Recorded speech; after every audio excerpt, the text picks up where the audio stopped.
Our dear self-respecters, humanist brothers and sisters, Vanakkam. Good morning to everybody. This is an wonderful occasion for me to meet you all as the cultural and self-respect humanist ambassadors to take up the message of humanism and self-respect to the whole world. I profusely thank the organizers of this great conference, have wonderfully arranged, and I am very happy that questioning and answering, debating and differing views are also come here. With great respect to our learned scholar who has got a great reputation, George Hart, has put some ideas which is quite against humanism of the language. But we are not sad about it. We are happy about it because different viewpoints are being tolerated and discussed. That is self-respect movement. That is humanism. Even for language, the movement, the self-respect movement, you know that what is self-respect?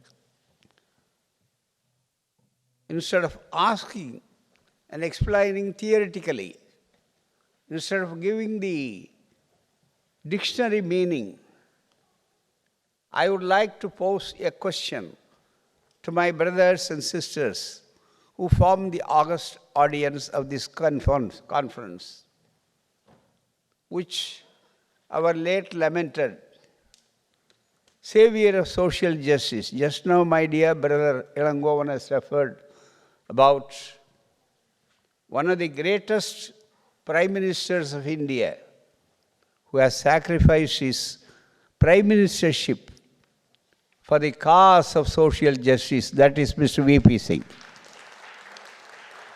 Not only he ruled only for 10 months. Within the 10 months, his government was asked by the people who believed that if Mandal comes, Mandir will not come. That is why the commandals have taken up the cause of withdrawing their support to V.P. Singh. He was not sad about losing his job of the great office of the Prime Minister. He just asked, I am very happy. For the cause of social justice, I am prepared to 9 times to lose and sacrifice the prime ministership, if at all. That is, social justice is much more important. When he came to know about Periyar and the self-respect movement, because he was a great humanist, and the self-respect movement was started, and one line, just like our revered, respectful Professor George Hart has quoted from Purananuru, Yadum Ure, Yavarum Kelir. That is a wonderful thing. That is the Dravidian culture. That is the humanist culture. And the Dravidian culture is not different from humanist culture. It is full of that one. Just like that Periyar, when he started the self-respect movement, he said, Anaivarkum Anaitum, 2 words. Everything to everybody. That is social justice. Everything to everybody. Something to somebody. Only to somebody. That was the great ideological fight. Till now it is being carried on. Throughout the world, that's the problem. That is why the humanism is the panacea, is the need, is the drug, is the medicine for that. For us, V.P. Singh when he came and addressed our Diamond Jubilee, Golden Jubilee, I'm sorry. Now it is a Platinum Jubilee, it's the 75th year of Dravida Kazhagam. I am very happy. I have been recognized, our work has been recognized through this honor of this great association, Humanist Association here, because this year is the 75th year of Dravida Kazhagam and 100th centenary year of Annai Maniyammayar. So I am very, very happy to receive that during that period, because it is a recognition for their leadership of social justice and self-respect. We invited, after he lost his post of prime ministership, for which it is nothing before him, because prime ministers do not create history, only revolutionaries create histories. But here, it was the prime minister, when he addressed our self-respecters movement, the Dravida Kazhagam, he posed one question. Why I am quoting that one here is, it will be very simple to explain and expound what is self-respect. He said, if I see, looking to the audience at Chennai, if I spit on the supercomputer, will it react? He asked. Supercomputer has got any number of knowledge. If you just push the button or adjustment, you will get more information, any word under the sun. But what will happen if he spit on you, one of you? Will you keep quiet? He asked that question. He will react immediately. What will he do? He repeatedly a question. Will he not slap me on the face? He asked. Somebody in the audience said, yes, definitely. If you spit on my face, I will react. I will slap on you. I will never mind who you are. He said, that is self-respect. That is the self-respect. He has explained the philosophy in a very direct way. So also, my dear friends, my brothers, who happen to be here in this soil, if I ask you not to walk on the streets, it will get polluted. Will you tolerate it? If I touch you, definitely, I cannot tolerate it. I will become completely polluted. I will have to take a bath, the holy. Then only I become a holy man. This kind of attitude was there. It was infused through a different culture. That different culture, before, the Tamils did not know. Pirappu okkum ella uyirkum. That is the philosophy. Equality is the basis for that. We want everybody to be happy. Social happiness depends upon the social justice. Social justice depends upon two things, equality and equal opportunity. But the institution, the agencies, the philosophies, the ideologies that are against the self-respect and humanism. After all, self-respect is an applied self-humanism, that's all. Practical humanism. And we call as, and it's more than that. If you want to explain that one, the movement, the self-respect movement, has founded by Tandai Periyar, the great social revolutionary, some 90 years back. He was very particular about the equality of, nowhere in the whole world he observed the discrimination by birth. Of course, there were discrimination. Of course, there was inequality. As very rightly pointed out my dear brother, younger brother, Mr. Ravi Shankar Kannabaran, about the graded inequality. One thing he has left, he will have to add in that picture. That is very rightly pointed out by Baba Sahib Dr. Ambedkar, another great revolutionary who fought till his life about to eradicate the caste system, the Varna system, all these things. And he pointed out about the graded inequality.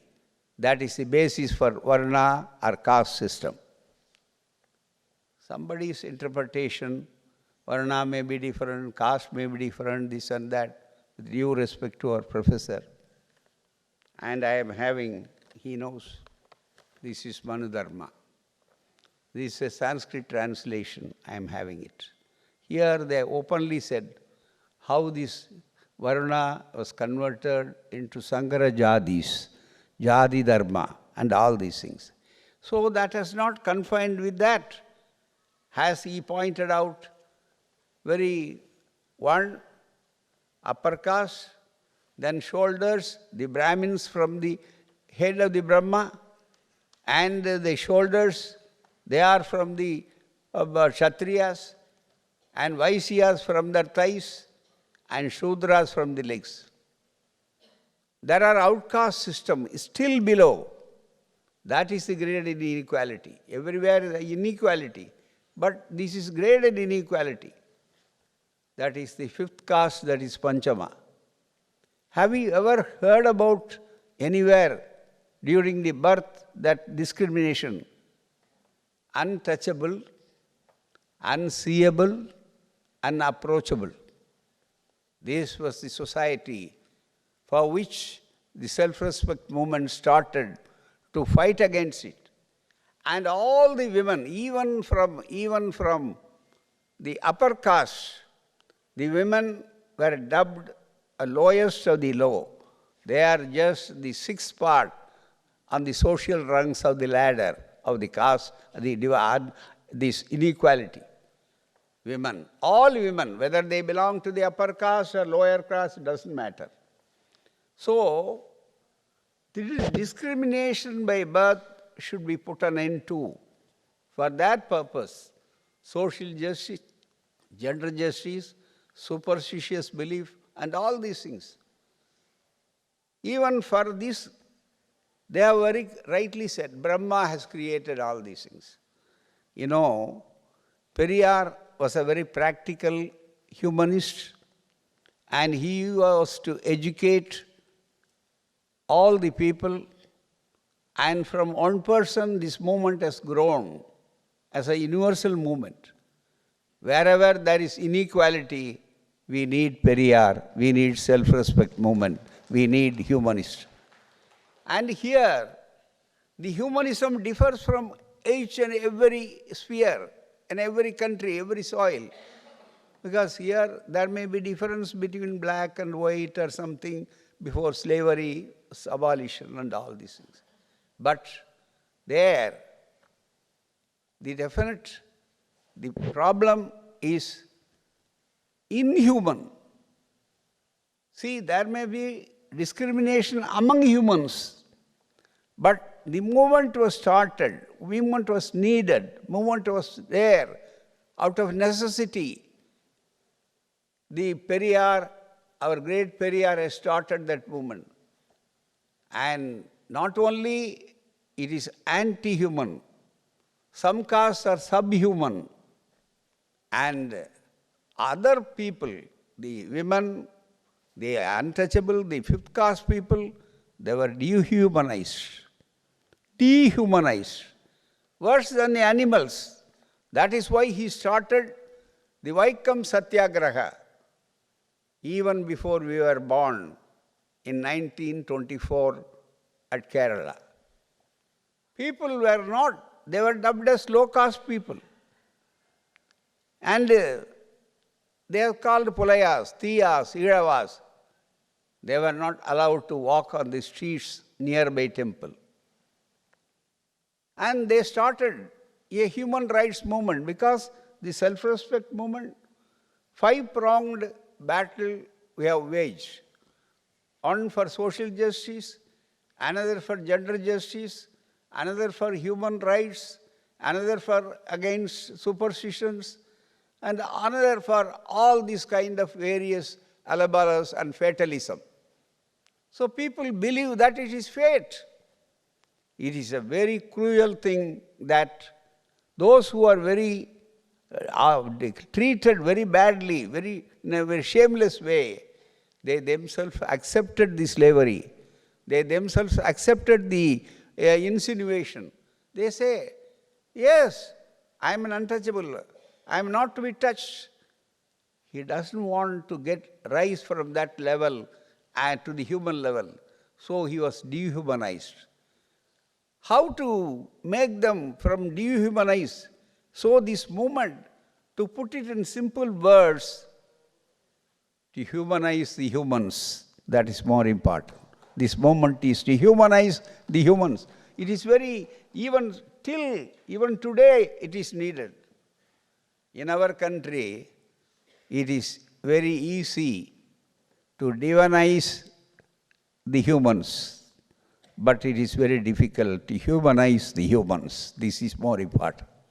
This is what our movement has taken up the cause. And particularly because, and the untouchable, unapproachable, you will be surprised about, they were telling about this mandal and all these things. You will be to know that Mandal Commission report very clearly says how the society, where all these things, how they were given various kinds of discrimination. Here, in Tulasidas Ramayanas, as our professor said, he has told about our late lamented great scholar and Professor A.K. Ramanujam, who has written about 200 Ramayanas, 200 to 300 Ramayanas, which were not allowed even to study under the present regime in the universities, where he has given very wonderful other aspects. In that Tulasidas Ramayana, I am quoting from Mandal Commission. Mandal Commission report. It is a federal government report. Venerate a Brahmin. He has given the Sanskrit Hindi slogan, because Valmiki Ramayana in Sanskrit and Tulasidas Ramayana was in Hindi and Kamba Ramayana was in Tamil, where all the Kamba Ramayana is nothing but based on the Valmiki Ramayana. Kamban, as he said, was a great poet. We do agree. But at the same time, he was clever enough. His scholarness was used and exploited by those who are not for equality. That is a very unfortunate thing. And what he said is, even in the beginning, Kariyamalinum Kannudalaninum endu solli. Actually, that part very clearly says, even the gods, even God, like Shiva, Brahma, and Vishnu, all of them, they worship. They themselves are gods, worshipped by many devotees, but they were worshipped. The gods were worshipping only by the Brahmins, only the Brahmins. That is more important. This is how he has written. Kannudalaninum, Kariyamalinum, Kannudalaninum, that kind of passages are going on. So what does it say? Inequality. So you will have to see. And very cleverly they have said, and he has used this one, venerate a Brahmin even if he is devoid of all virtue, but not a Shudra, even if he is packed with virtue and knowledge. This is more important. And Abhastamba, between a 100-year-old Kshatriya and a 10-year-old Brahmin, the latter is said to be the father. That is what our brother Ilangovan said, what was the implication of that a small boy who commands even the eldest person. And here says, the Kamban was very intelligent in one respect. We will have to appreciate, or we will have to say whatever it is. He has very conveniently, when an inconvenient truth was there, he has left it. And he has written about various kandas. And Uttarakandam, where the Ramarajya, how the Ramarajya was conducted, he has completely left it. He has not dealt with the Uttarakanda. What is the Uttarakanda? Here, our Mandal Commission is reporting it. Valmiki's Ramayana tells the famous history of Shampuk, a Shudra, who hung himself by his feet from a tree for the forest of Uttarakhand and went into deep meditation for 12 years in tapas, that is penance. It is not harming to anybody. And a 10-year-old Brahmin, the later is said to be like that father. The Valmiki and he said, Uttarakhand went to a deep, all at the death of a Brahmin boy whose father was still living. Some of his kinsfolk complained to Rama, who was ruling, that is in Ramarajya, had committed the sacrilegious act of meditation despite being Shudra. The Shudra, according to Manu Shastra, is not supposed to directly pray God. Through the proper channel only, he will have to pray. And that proper channel is the priest, the Purohit. And we will have to completely Bhudeva, that is, the Deva, the Brahmins are Bhudevas. They explain. Instead of going to worship the Brahmin, he worshipped directly to God. And that was disapproved. That is why the Brahmin child was dead. It was responsible. His penance was responsible because it is adharma. It is against the dharma, code of Manu. So all these things, when immediately what happens, he there. And the Rama, that is outrage, occurred because Shampuk has committed the sacrilegious act of meditation despite being a Shudra. Rama went to Uttarakhand forest and after verifying the truth of this allegation, beheaded Shampuk for temerity. How dare you are to do that? This is whether it's happened or not. The principle is more important. The Shudra, a low-caste man, should not directly even to pray to God. He has no right at all. Another thing is that Mahabharata narrates the story of Ekalaiva. What is great social injustice? There very clearly says, the tribal boy who went to Guru Dronacharya for learning Dhanurvidya because knowledge was denied to the low-caste people. Education was then, it was not physics or chemistry then, it is only Dhanurvidya. And he belongs to a hunter community. In spite of it, what happens? You'll see here, one day Dronacharya went to a forest with his students Kauravas and Pandavas to practice archery. A dog accompanying the party was hit by the arrow in the mouth. When he happened to be bark, obviously the archer, hidden from the view, the barker, the Dronacharya knew that only Arjuna was capable of such feat. He called the marksman and the Ekalaiva emerged at the forest and confessed having killed the dog by his arrow. On being asked about the identity of his guru, asking, who is your guru? You are so mastered the archery. I am astonished. Who is your guru? Ask Dronacharya to Ekalaiva.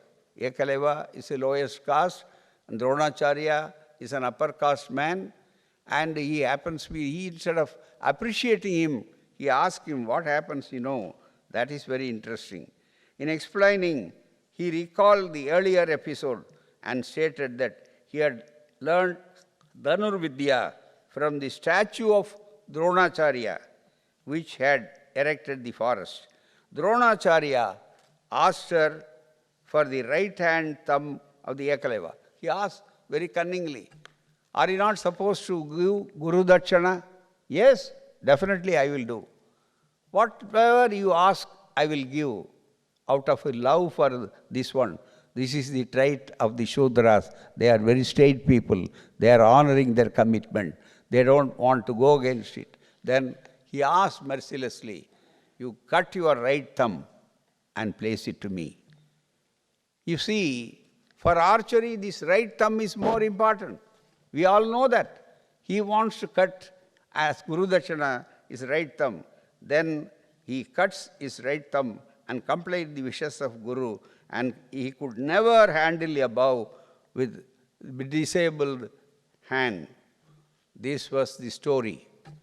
The story may be different, it may be a fable also, concocted one, it doesn't matter. But what is the principle underlying that? The Dronacharyas were for there. Even now, everywhere Dronacharyas are there, and Ekaleva's rights must be preserved. There, the self-respect movement came to the picture. That is why education for all, affirmative action through reservation, that is why we are able to see this kind of social justice. For women also, he has listed a lot of lists by our Ravi Shankar Kannabaran, and he has given that one. Otherwise, you know, how women were dehumanized. Even still, if you go to northern parts of India, where there is Sadimada temple, Roop Kanwar, and others, when their husband dies, immediately even the young girl, another couple, see, they were chased and they put on the funeral pyre and they were burned. That is not happening in southern India, particularly Tamil Nadu or anywhere. It is because of Periyar, because of self-respect movement. How? They were dehumanized. Still, that kind of social injustice is there. So the social justice, the concept is always sprouted out of the social injustice. That kind of social injustice completely will have to be there. It may be different in here, it may be different elsewhere. But the modus operandi is, unless the dignity of the individual is completely safeguarded, no humanism will prevail. This is the philosophy of the self-respect movement. And another thing is that this movement, never for theorizing the whole thing. We are for practically securing the human rights. That is more important. And our Sanskrit language is considered to be the Deva Bhasha. Let him claim it. And we have no objection, because it was spoken only by gods. But what about Tamils? When they kept quiet, they say it is Nicha Bhasha. Is it not? Nicha Bhasha. Even for our Tamil language and literature, which is very rich and very earlier, and has got, it's a classical language for which he was also responsible for giving many things. But still, it is being recognized. The self-respect movement gives not only the self-respect and honor and dignity for the individuals, for the culture, for the language. It is the only movement which gives and brings a lot of things for the honor of the language and culture. For instance, let me quote one thing. In our Indian Constitution, you know, there is a provision about the official language of the Union, that is Hindi. When the provision was there in Indian Constitution, of course, I am not talking about politics. because this is a different country and we have no necessity for that. We are not anything. But one thing that is more important. In that constitution, they were very careful in putting this one. Hindi in Devanagari script. Thereby, by using that word Devanagari script in the constitution, they have indirectly, completely they put the idea of it is Deva Bhasha, the Sanskrit. What does it mean? All the other languages in the 8th schedule which are recognized, and one among Sanskrit is one among them, which is not at all spoken, and all these things by many people. They were not allowed. They were not allowed. Only now they are very particular about spreading it. Why? Because of the cultural conquest. So the self-respect movement, it is not against any language. It is not against any individuals. It is a system which is injustice. Wherever injustice is done, wherever indiscrimination is there, when there is segregation is there between man and woman, man and man, among the human beings, the call for that, for equality and fraternity and equality of status and equality of appearance and all these things, we are fighting for that. So we are from battle, we are winning many battles, but war is yet to be won. That is more important. That is why this movement, the globalizing, the movement is more. Problems may differ, and human rights may be snatched away in different forms. But anyhow, we are for that, to safeguard the human rights and women's rights. Periyar was far ahead. And they used to say, no, Periyar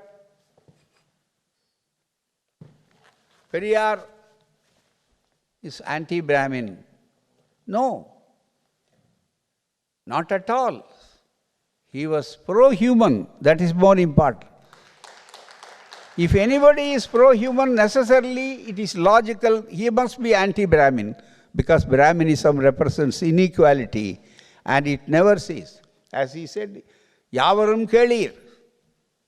No, Brahminism never accepts Yavarum Kelir. It says everybody is compartmentalized. You are untouchable, you are unseeable, you are unapproachable, you are lowest of the low. You don't have the prerogative of getting education or employment thereby. That is why, and for women, lowest of the low. The Code of Manu, the women, they were very clearly says, at no point of time, women should have the right of liberty.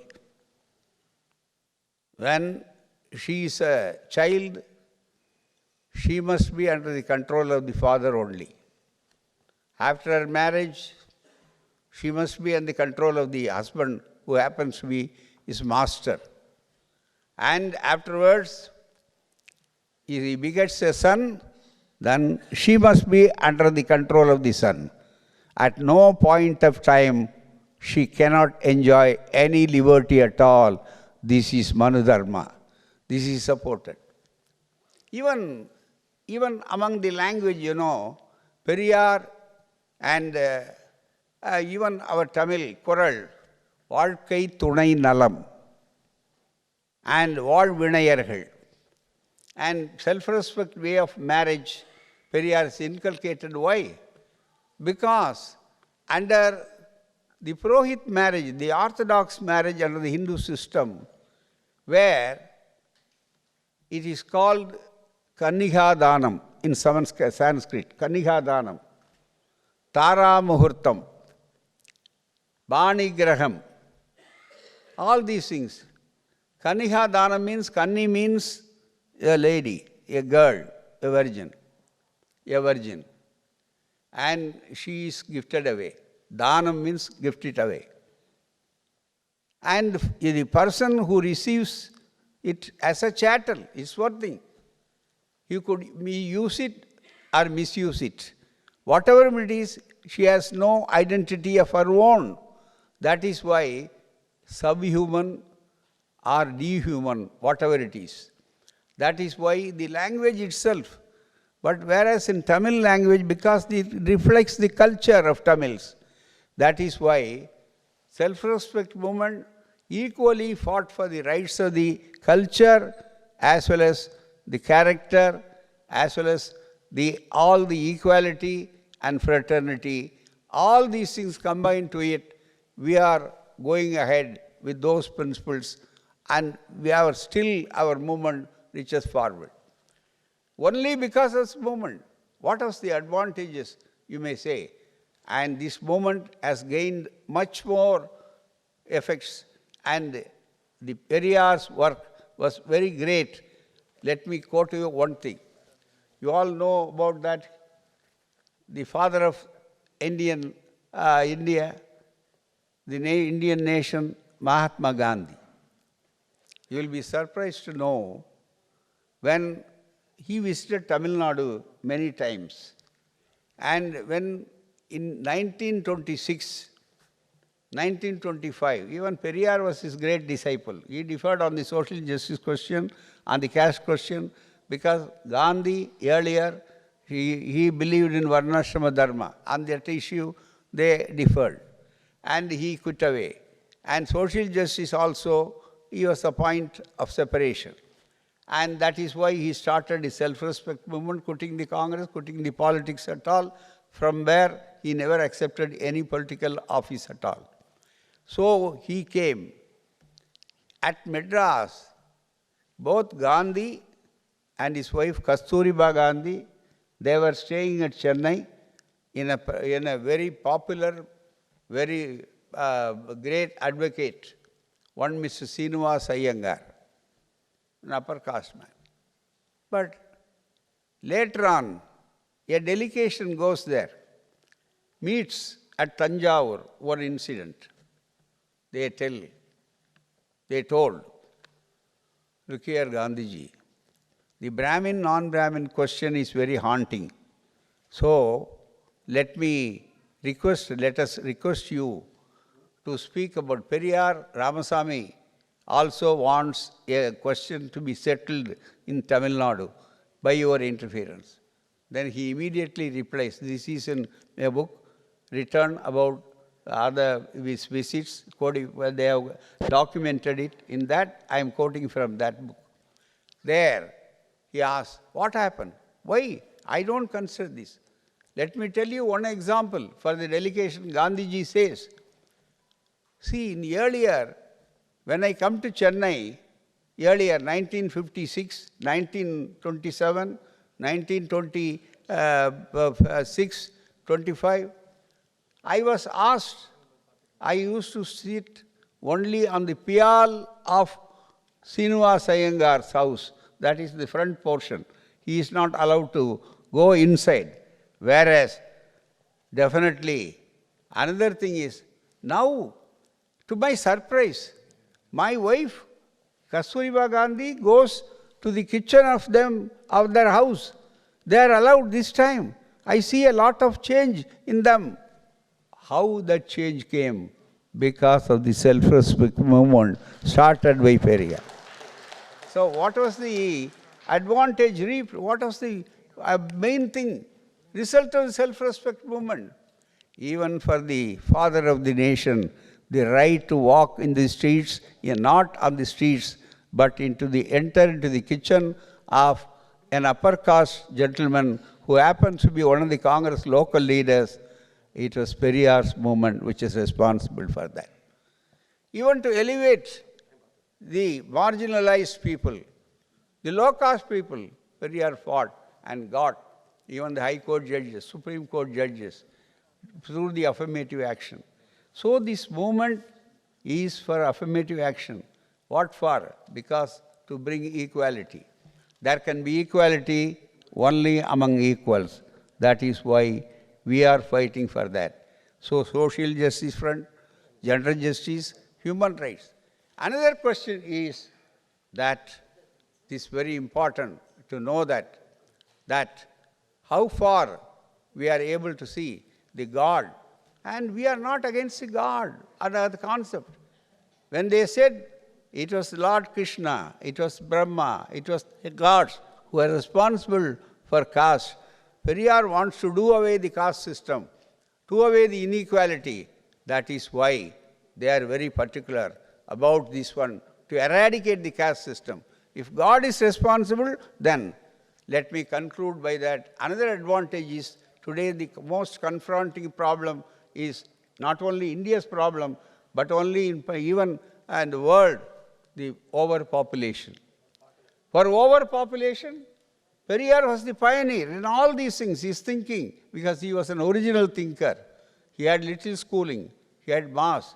Even in spite of his old age, he was educating the people and said, the God, why? Let me tell one example. In New York, when I met some time back, one lady friend asked me, Mr. Veeramani, the problem in your country is overpopulation. Are you not doing anything for your movement? Your movement is a very people's movement. We know that. Then are you not? Yes, we are doing. Our leader was the pioneer in controlling birth control, in advocating birth control and controlling population. All our people have already adopted many things. That is why South Indian population, particularly Tamil Nadu, is as a lesser population. This was recorded in the United Nations report because of this movement. But still, it is there. She asked, see, for one thing, the self-respect movement will have to fight not on the streets, but on in the minds of the people. We will have to change the mindset. That is more important. Because when we go and say, oh, it is God-given, why you are having so many children without any means to support them? It is God-given. God is giving it, and we are accepting it. This is a reply, an innocent reply, even by the educated. Then she was quick enough. She had a very high sense of humor. Look here, Mr. Veeramani, I understand that your people are believing God. It's by act of God that all the children are given. That is why they don't want to stop it. They don't want to adopt family planning method and all this. I could understand. Here also we are believing in God, but your God is doing overtime work. Please stop him. That is more important. So that is why the God for religion. And religious people say, no, our religion must be there. First and the first, our population should not be less. This is why. That is why the religion, God. And last but not the least, the terrorism is one of the great problem, which haunts the humanity everywhere in every country nowadays. All the governments are trying to lift there. And terrorism, how it is born? It is born out of religious animosity. It is well known. Everybody, nobody could deny it. But no atheists have taken any tongs and hammer. We have not taken any crowbar to smash any building. Only the believers are fighting with each other. Oh, your God was born there. My God was there. And all these things. So, atheism and humanism is for uniting the people. And humanism unites the people. Self-respect movement unites the people. And we are for unity of the people. Whereas the other ideological factors, reactionary factors, who believe in God, who believe in religion, they fight with each other. Though they divide the gods, divide the people. Religion divides the people. Humanism unites and separates. Self-respect movement unites. Let us all unite together and hold the flag of humanism and hold the flag of self-respect. Let us all command self-respect. The world must be conquered, not by arms, but by ideas, ideas of revolutionary ideas, ideas of equality. Thank you very much for providing such a long time. Thank you very much.